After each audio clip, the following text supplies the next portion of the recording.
तुमच्यासमोर दोन प्रस्थापित पक्षाचे उमेदवार उभे आहेत. एक माजी आमदार राम सातपुते यांच्या पत्नी आणि दुसरे विद्यमान आमदार यांचे चिरंजीव. तर याबद्दल आपण काय सांगाल? मी ऋषिकेश ईश्वर गायकवाड. हा जे गट आहे तो आरक्षित आहे आणि आरक्षित असल्यामुळं येथील स्थानिक उमेदवार या 12 गावातील कोणताही नाही. आणि आता विषय असा झालेला आहे की आपण पाहतोय भाजप आणि राष्ट्रवादी शरद पवार चंद्रजी गट यांच्या मधील दोन्ही उमेदवारी त्यांनी इथे दिलेले आहेत.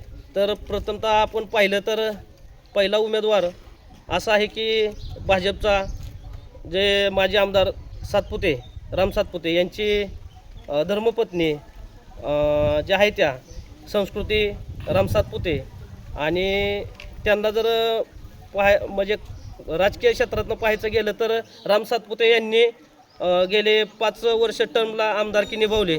त्यांची उमेदवारी म्हणून धर्मपत्नी त्यांनी आमच्या गटामध्ये उमेदवारी दिलेली आहे. ना कुठल्याही तुम्हाला सांगतो 12 गावातला एकही उमेदवार त्यांनी पक्षाचा दिलेला नाही. आणि राष्ट्रवादीने सुद्धा तसंच केलेलं आहे. उत्तमराव जानकर त्यांचा मुलगा जीवन जानकर त्यांनी सुद्धा असं केलेलं आहे की शेवटच्या क्षणापर्यंत कोणालाही कळून दिलं नाही की कुणाला उमेदवारी देणार आहे, कुणाला तिकीट देणार आहे, पक्षाचा कुणाला AB फॉर्म देणार आहे. कधी म्हणजे लोकांना कळून पण दिलं नाही. जे कार्यकर्ते आहेत हे आमच्या 12 गावातले असतील, ह्या तालुक्यातले असतील, ह्या कार्यकर्त्यांना सुद्धा चाहूल लागून दिली नाही की ही उमेदवारी जी आम्ही देणार आहे ती तुम्हालाच नेमकी देणार आहे की बाहेर आमच्या घरात देणार आहे. म्हणजे आपण बघा, आपण थोडा विचार करा की ही लोक घरालाच उमेदवार देते. नंतर महिलांसाठी काय करणार आहे? महिलांसाठी रोजगार किंवा बचत गटाचा हे म्हणजे आहेत. आणि वंचितचं आपण बघतोच आहे.